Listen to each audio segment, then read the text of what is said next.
పరిశుద్ధుడా, ప్రేమగల తండ్రి, కృపగల యేసయ్య వందనాలు. చదవబడిన కీర్తన మీది పరిశుద్ధాత్ముడు మీరు రాయించినందుకు వందనాలు. కీర్తన ధ్యానం చేయించుకుంటుగా నన్ను మీ ఆత్మ నింపడి అభిషేకించండి, బలముతో నింపండి. వచ్చిన అందరితో మాట్లాడి సహాయం చేయమని యేసు నామమున పరమ తండ్రి, ఆమేన్. హల్లెలూయా. ఈ కీర్తన 15వ కీర్తన దావీదు రాశాడని పరిశుద్ధాత్మ దేవుడు రాయించాడని వాటిని సెలవిస్తూ ఉంది. అయితే ఈ కీర్తన మనం చూసినట్లయితే, యెహోవా నీ గుడారములు అతిథిగా ఉండదగిన వాడెవడు, నీ పరిశుద్ధ పర్వతం మీద నివసింపదగిన వాడెవడు. హల్లెలూయా. దేవుని పిల్లారా, జాగ్రత్తగా విందాం వాక్యము. ఇప్పుడు నీ గుడారములు అతిథిగా ఉండదగిన వాడెవడు, నీ పరిశుద్ధ పర్వతం మీద నిలవదగిన వాడెవడని ఆ దావీదు రాస్తున్నట్టు స్పష్టంగా రాయబడి ఉంది. హల్లెలూయా. మన దేవుడు నమ్ముకోవచ్చు, రక్షణ పొందుకోవచ్చు, మందిరానికి రావచ్చు. అయితే దేవుడు నీకు నాకు ఇచ్చిన ఆశకాలను జీవించవచ్చు. ఒకవేళ దేవుడు ఆశకాలను ఇస్తే యేసుక్రీస్తు ప్రభువు వచ్చే వరకు జీవించవచ్చు. అయితే ఈ లోకంలో తెలిసి తెలియక తప్పిదాలు చేస్తాడు, దీవిస్తాడు, క్షమిస్తాడు. అయితే లాస్ట్ ఆశీర్వాదం ఏంటంటే, ఖచ్చితంగా ఆయన గుడారం అంటే పరలోక రాజ్యం మనం చేరాలి. పరలోక రాజ్యంలో చేరాలంటే ఆయన నమ్ముకున్న పిల్లలు ఎలా ఉండాలి, ఎలా ఉండకూడదు, ఎలా ఉండాలి, ఎలా ఉండకూడదు అనేది ఈ కీర్తనకాడు రాసుకుంటూ వచ్చాడు. ఆమేన్, హల్లెలూయా. దేవుని పిల్లలారా, మీరు సేవకుడికి నేను చెప్పిన మాటలు వినొచ్చు, వినకపోవచ్చు. నా ముందు మీరు ఒకలాగా ఉండొచ్చు, ఇంటికాడ ఇంకోలాగా ఉండొచ్చు. అయితే లాస్ట్ ఆశీర్వాదం ఏంటంటే పరలోక రాజ్యం చేరాలి. పరలోక రాజ్యం చేరాలంటే ఆయన కొన్ని చెప్పాడు. ఆయన ఆ లక్షణాలు ఎవరిలో ఉంటాయో వారు మాత్రమే వెళ్తారని, ఇచ్చి గుడారంలో ఉంటారని, ఒకవేళ లేకపోతే వాళ్ళు సరి చేసుకోవాలని ఈ కీర్తనకాడు స్పష్టంగా రాసుకుంటూ వచ్చాడు. చూడండి, ఆ కీర్తన మనం చూసినట్లయితే అక్కడ ఆ పరలోక రాజ్యంలో గుడారంలో ఎవరు ఉంటారంటే ఉండేవారు ఎలా ఉండాలి. అక్కడ రాయబడిన మాట 2వ వచనం మనం చూసినట్లయితే అక్కడ యథార్థమైన ప్రవర్తన కలిగి. హల్లెలూయా. ఎలా ఉండాలంట? యథార్థమైన ప్రవర్తన కలిగి ఉండాలి. 2 నీతిని అనుసరించాలి. 3 నిజము పలకాలి. 4 రాయబడిన మాట ఏంటంటే అక్కడ 4 అక్కడ చూడండి, అక్కడ అంటాడు యెహోవా యందు భయభక్తి గల వారిని సన్మానించను. 5 అక్కడ లంచం పుంజుకొనడని వాక్యం సెలవిస్తూ ఉంది. ఆమేన్, హల్లెలూయా. హల్లెలూయా. అంటే పరలోక రాజ్యంలో మనం నిత్యము ఉండాలంటే క్వాలిటీస్ ఏమంటాడు అక్కడ? యథార్థమైన ప్రవర్తన. 2 నీతిగా బ్రతకాలి. 3 నిజం పలకాలంట. 4 యెహోవా యందు భయభక్తి గల వారిని ఏం చేయాలంట? సన్మానించాలంట. ఆమేన్, హల్లెలూయా. అయితే అక్కడ ఎలా ఉండకూడదు కూడా చెప్పాడు ఆయన. ఎలా ఉండకూడదు అంటాడు అక్కడ ఆయన. అక్కడ మనం చూసినట్లయితే చూడండి, అక్కడ అంటాడు, అక్కడ 4వ వచనంలో అతని దృష్టికి నీచుడు, అసహ్యుడు అని పైన అంటాడు. అక్కడ అతడు కొండెములాడడు. హల్లెలూయా. కొండాలి చెప్పకూడదు, చెలికానికి కీడు చేయకూడదు, పొరుగువారి మీద నిందన మోపకూడదు. 4 తన ద్రవ్యములు వడ్డీకి ఇవ్వకూడదు. 5 లంచం పుచ్చుకొనకూడదు. ఆమేన్, హల్లెలూయా. 1 నిత్య రాజ్యంలో ఉండాలంటే, నిత్యమైన గుడారంలో ఉండాలంటే ఎలా ఉండాలో చెప్పాడు. 2 ఎలా ఉండకూడదో చెప్పాడు. ఎలాగ ఎవరైతే ఉంటారో చూడండి, అక్కడ అంటాడు, అక్కడ ఈ ప్రకారం చేయవాడు ఎన్నడను కదల్చబడడు. హల్లెలూయా. నిన్ను సంఘంలోనే స్థిరపరుస్తాడు, ఇంటి దగ్గరే స్థిరపరుస్తాడు, నిన్ను సంఘాన్ని దీవిస్తాడు, నీ కుటుంబాన్ని ఆశీర్వదిస్తాడు. లాస్ట్కి నువ్వు కదలకొకటి ఎక్కడికి వెళ్ళిపోతావంటే ఆయన నిత్య గుడారమైన పరలోక రాజ్యం వెళ్తాం. ఆమేన్, హల్లెలూయా. అందుకని మనం ఏం చేయాలంటే మనుషుల కోసం బ్రతకూడదు, లోకం కోసం బ్రతకూడదు. కానీ నన్ను రక్షించిన దేవుడు ఆయన ఆల్రెడీ పరలోకంలో ఉన్నాడు కాబట్టి నేను కూడా అక్కడ ఉండాలి. కాబట్టి ఉండాలంటే ఏం చేయాలని చెప్పాడని మనం ఏం చేయాలంటే ఖచ్చితంగా చెప్పి చేసేవారు ఉండాలి. హల్లెలూయా. అక్కడ అంటాడు, అక్కడ యథార్థమైన ప్రవర్తన కలిగి. ఏం కలిగంట? నేను పిల్లలారా, ఆదివారం మిమ్మల్ని నేను చూస్తాను. నేను మంగళవారం సెలవుల ప్రార్థనలో చూస్తాను, శనివారం ఉపవాస ప్రార్థనలో చూస్తాను. మిగతా రోజుల్లో నేను మిమ్మల్ని చూడను. నేను అయితే మిగతా రోజు చూసేవారు ఎవరంటే వాక్యం అంటుంది యెహోవా కన్నులు ప్రతి స్థలం మీద ఉంటాయి. అంటే 24 గంటలను మనకు తెలుసు. అంబులెన్స్ మీద ఏముంటుందో తెలుసా? 7 to 24 ఉంటుంది. ఎప్పుడైనా చూసారు మీరు నెంబరు? ప్రతి అంబులెన్స్ మీద ఏముంటుంది అంటే 7 to 24. దాని అర్థం ఏంటి? 7 రోజులు, రోజుకి 24 గంటలు కాబట్టి మీరు ఎప్పుడు ఫోన్ చేస్తే అప్పుడు రెడీగా ఉంటామని అంటారు. ఎవరో అంబులెన్స్ వాళ్ళు. హల్లెలూయా. అలాగే నువ్వు ఒకసారి మనం ట్రై చేస్తామనుకోండి, అంబులెన్స్ 5 నిమిషాల ముందు వస్తే బాగుండు, మా ఆయన బ్రతికేవాడు, యాక్సిడెంట్ గంట సేపు రోడ్డు మీద ఉంటే అంబులెన్స్ కలలేదని చాలా వార్తలు మనం వింటాం. హల్లెలూయా. దేని పిల్లలారా, ఈ లోకంలో మనుషులు వాళ్ళు ఆ డ్రైవింగ్ చేసేవాళ్ళు మనుషులు కాబట్టి వాళ్ళు అరిసిపోతే నిద్రపోతారు. నిద్రపోతే ఎవరు లేపుతారు? ఎవరో లేపరు. ఒకవేళ సెల్ ఫోన్ కనుక ఛార్జింగ్ పెట్టారు అనుకోండి, ఓ మంచి పేరు ఒకటి ఛార్జింగ్ పెడతాం, స్విచ్ ఆగిపోతుంది. ఎవరేం చేస్తారు? అయితే వాక్యం అంటుంది, ఇశ్రాయేలుని కాపాడువాడు కొనకాడు నిద్రపోడు. హల్లెలూయా.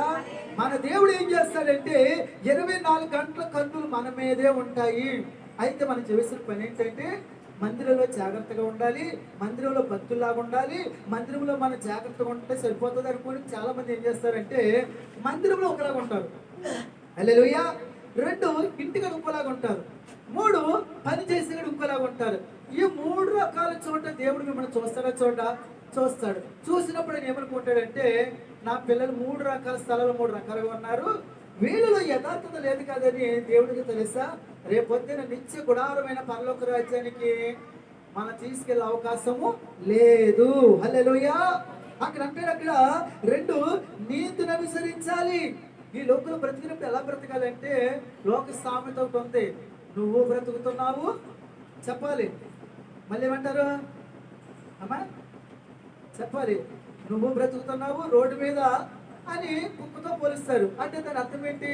నువ్వు బ్రతుకుతున్నావు, అది బ్రతుకుతుందిరా, అయితే అది విశ్వాసం కలిగి బ్రతుకుతుంది, నువ్వు ఎవరి మాట ఎంటలేదు అని ఇంట్లో పెద్దోళ్ళు అంటారు. అవునంటారు కదంటారా? హల్లెలూయా. దేని పిల్లలారు మనం ప్రతిదీ ఎవరి కోసం బ్రతకాలంటే యేసు క్రీస్తు ప్రభువు వారు నీ లోకంలో నీతిగా బ్రతికించాడు. మన జీవితంలో కూడా ఏముండాలి?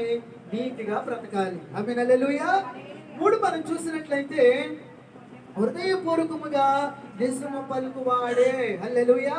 దేని పిల్లలారా, ప్రస్తుత లోకంలో చూస్తుంటే అన్ని అబద్ధాలే. 100 మాటలు మాట్లాడతారు అనుకోండి, దాంట్లో కనీసం 99 అబద్ధాలు ఆడుతున్నారు.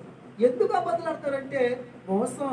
ఎందుకు అబద్ధాలు ఆడతారంటే తనకు కావాల్సింది దక్కాలని మనిషి ఎలాగైపోయారంటే అబద్ధాలు ఆడుతున్నారు. అక్కడ రాయబడిన మాట ఏంటంటే హృదయపూర్వకంగా మనం ఏం పలకాలంట? నిజము పలకాలి. హల్లెలూయా. నువ్వు నిజం పలికితే పరలోక రాజ్యం వెళ్తావు, పలకకపోతే మనం చదువుకున్నాం కదా, ప్రకటన 28వ ఉంటుంది కదా, నరకానికి వెళ్ళే వాళ్ళ లిస్టులో అబద్ధాలను కూడా పెట్టాడు దేవుడు. హల్లెలూయా. అంటే మనం ఖచ్చితంగా ఏం చేయాలి? నిజము పలికే వారిగా ఉండాలి. హల్లెలూయా. అని చెప్తూ 3వ అంటాడు, అట్టి వాడు నాలుకతో కొండెమలాడడు. హల్లెలూయా. దేని పిల్లలారా, సంఘానికి వచ్చిన తర్వాత మనము అవునంటే అవును, కాదంటే కాదు, అంతే. కొండలు ఆడకూడదు. కొండలు అంటే ఏంటి అమ్మా? కొండలు అంటే ఏంటి? గొలుసు మీరు చూసారు కదా, లింకులుగా ఉంటుంది. కొంతమంది ఏం చేస్తారంటే మందిరంలో ఉంటారు, మందిరంలో లింక్ ఎడతారు, బయట వెళ్తారు, బయట లింక్ ఎడతారు. అంటే కొంతమంది నాలుగేమవుతుందంటే అందరికీ లింకులు పెట్టడమే. ఖచ్చితంగా వాడు మాత్రం పరలోక రాజ్యం వెళ్ళరు. హల్లెలూయా. హల్లెలూయా. అక్కడ ఇంకో మాట చెప్పాడు, తన చెలికానికి కీడు చెయ్యడు. దేని పిల్లలారా, వాక్యం సెలవిస్తూ ఉంది, మనం అంటే మేలు కోసం కీడు అనుభవించాలంటే. హల్లెలూయా. కీడు చేసి మేలు అనుభవించకూడదంట. మరి వాళ్ళు చేసేవాళ్ళు ఎలాగ చేస్తారు? శిక్ష ఉంటుంది. అయితే వాళ్ళు పరలోక రాజ్యం మాత్రం వెళ్ళరు. ఆమేన్. హల్లెలూయా. అందుకని అంటున్నాడు అక్కడ, ఏమంటాడు అక్కడ? తన చెలికానికి కీడు చెయ్యడు. మనం ఎప్పుడు ఎవరికి కీడు చెయ్యకూడదు. కీడు తల పెట్టకండి. హల్లెలూయా. నాకు ఇలా చేస్తారు, అలా చేస్తారు, నేను చేస్తానంటే నీ దేవుడు ఆల్రెడీ చూస్తున్నాడు. నీ దేవుడు, నా దేవుడు తండ్రి చూస్తున్నాడు. వారిని మనల్ని ఎవరు దూషిస్తున్నారో, మనల్ని ఎవరు తిడుతున్నారో, మనల్ని ఎవరు నాశించేయాలని ప్రయత్నం చేస్తారో దేవుడు ఆల్రెడీ వారిని చూస్తున్నాడు. హల్లెలూయా. యుద్ధం ఎవరిది?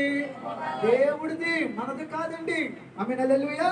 అని చెప్పి అక్కడ అంటాడు, అక్కడ తన పొరుగు వాని మీద నింద మోపడు. హల్లెలూయా. నీతి మంత్రుడు ఏం చేస్తాడంటే, సరేలేరా పోను అన్నాడు కదా, నేను చేసాడు కదా, నేను దేవుడికి అప్పగిస్తానన్నా అని నింద మోపడంట. దేని పిల్లలారా, సాధారణంగా తీరు తీర్పిచ్చినప్పుడు కూడా 2 సాక్షులను తీర్పిమన్నాడు దేవుడు.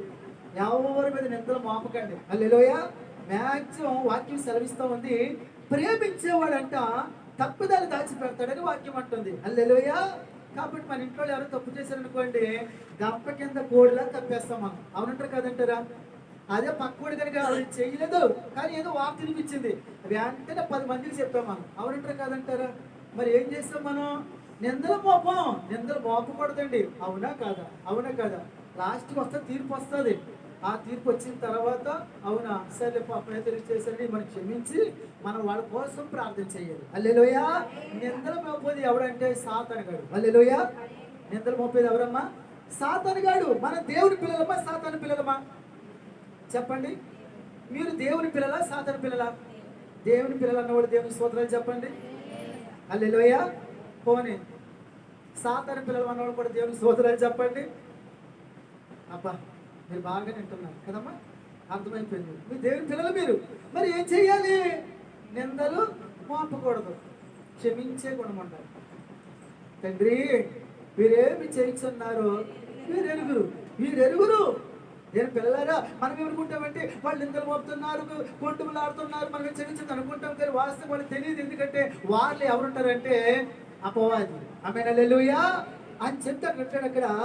అతని దృష్టికి నీచుడు, అసహ్యుడు, అతడు యెహోవా యందు భయభక్తి గల వారిని సన్మానించును. హల్లెలూయా.